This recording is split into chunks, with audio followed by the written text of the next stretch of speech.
Live for Excellence Productions presents Power Networking for Shy People, How to Network Like a Pro. Written by Ray A. Stonehouse.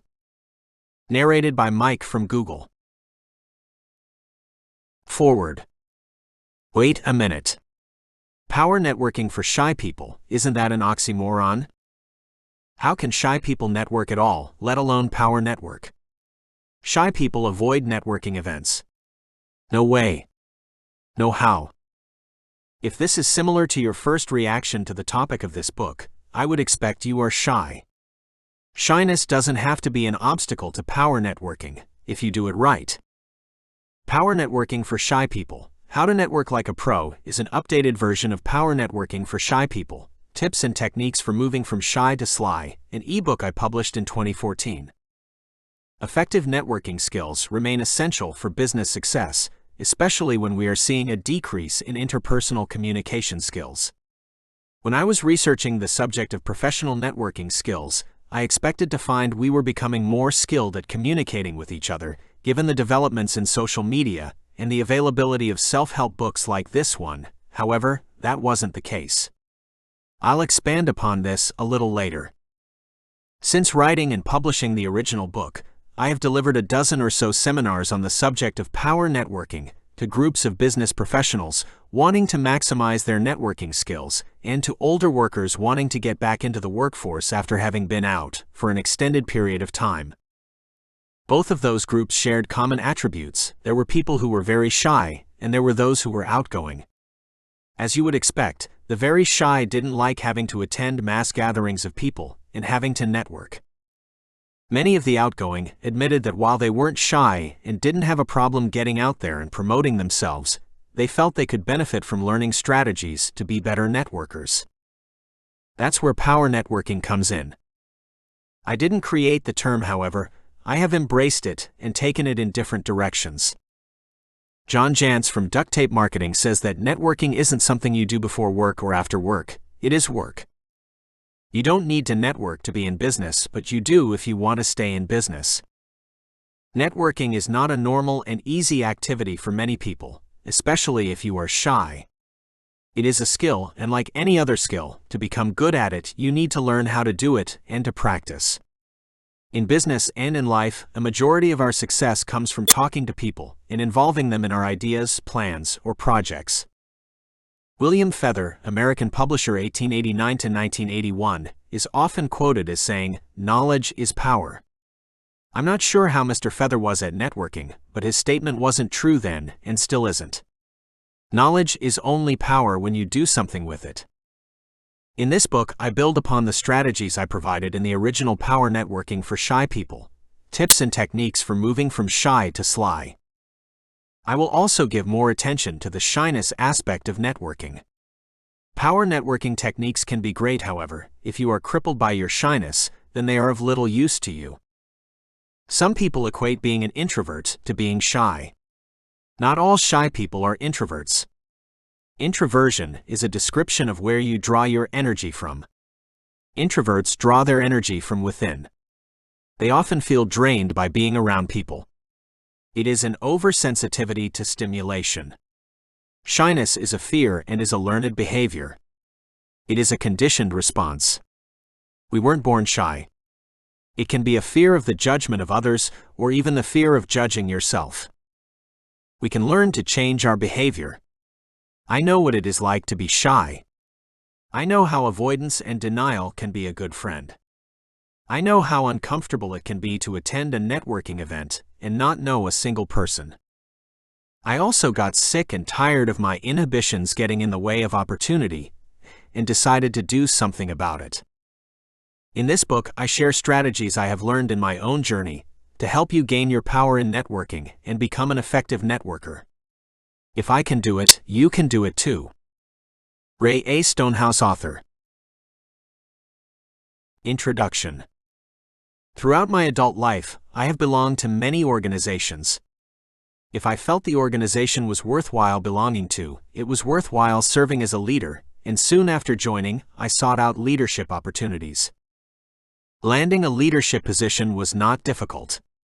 However, there were two factors that prevented me from achieving everything I could in my leadership roles and taking advantage of the opportunities they provided. Firstly, I was terrified of public speaking. Effective communication skills are a necessity in serving as a leader, and being terrified caused me to avoid public speaking situations. Secondly, I didn't know how to network. Not only did I not know how to network, I found social situations where networking was expected to take place as being very uncomfortable. In 1989, I moved my family across Canada from Ontario to the Okanagan Valley of British Columbia, several thousand miles from home. We didn't have any family or friends at our new location. I had said to my wife before moving that I expected it would take us 5 years to get established. It actually took us more than 10 years to get to the point where our new location felt like home. I believe the biggest obstacle we had in establishing ourselves was both my wife and I were shy, and we didn't have a network in place. We kept our own company and didn't socialize much.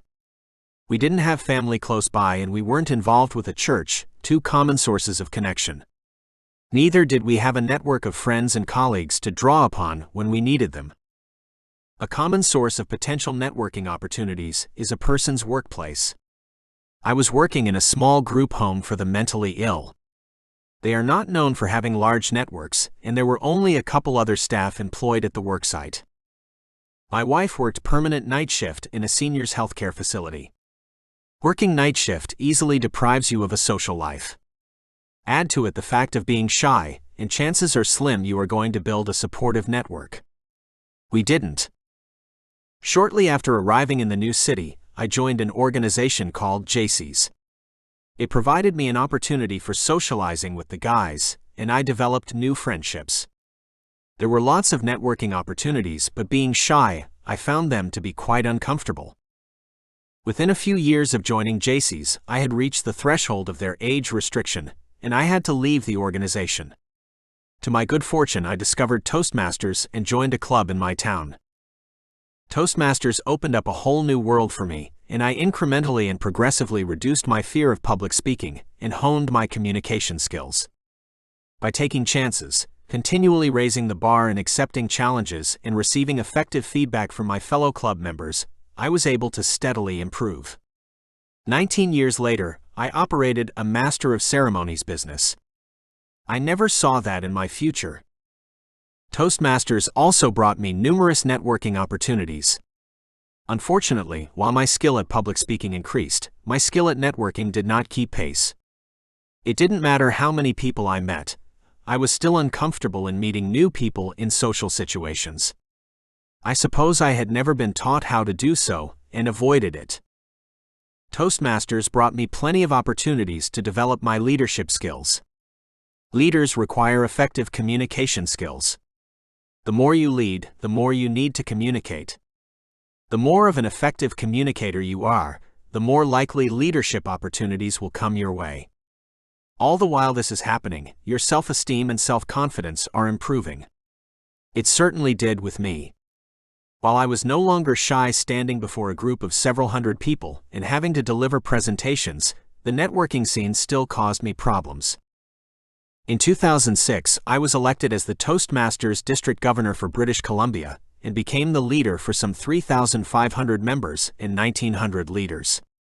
I had a direct support team of 2 executive and 2 more, whose roles were to mentor me in my role.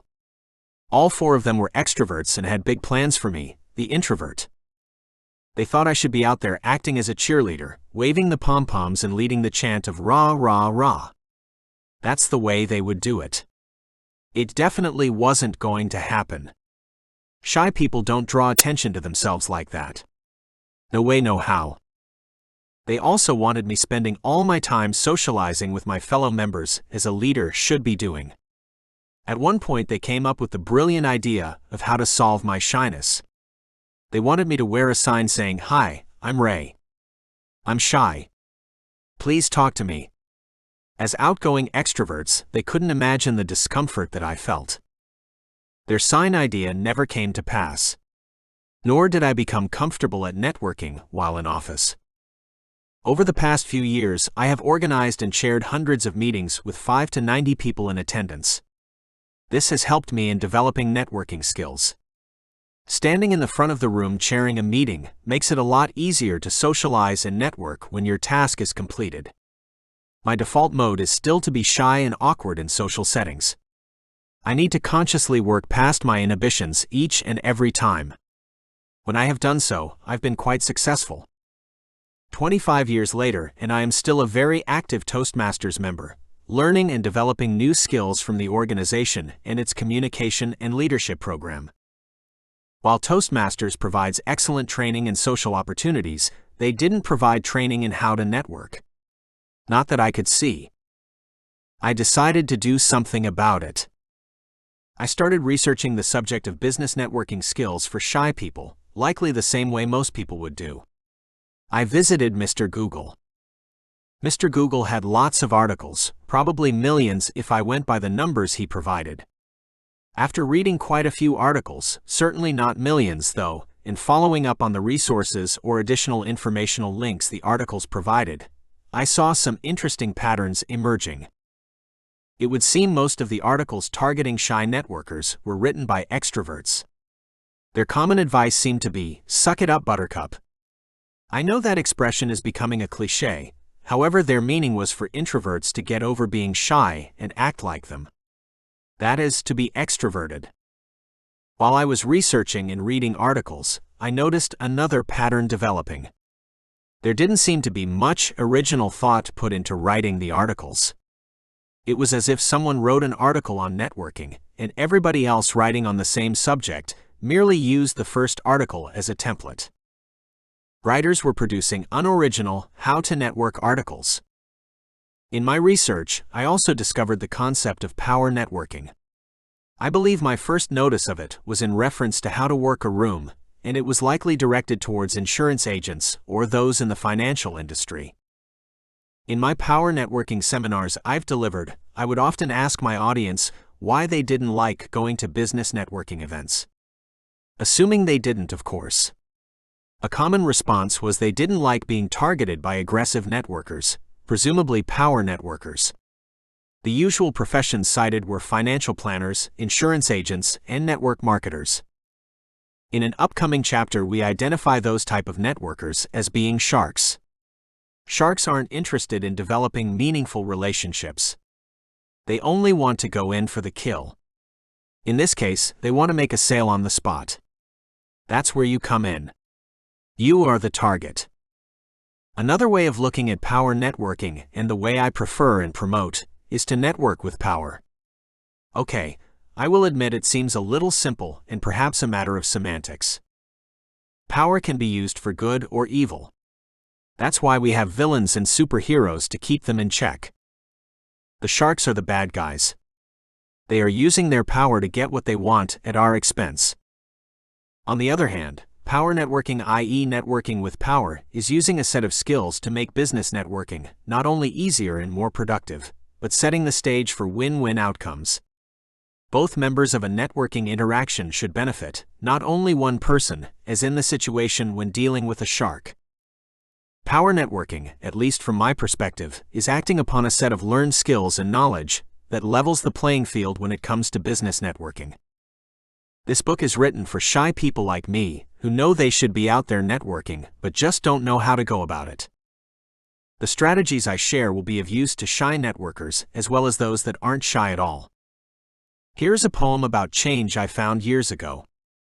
If you always think the way you have always thought, you will always feel the way you have always felt.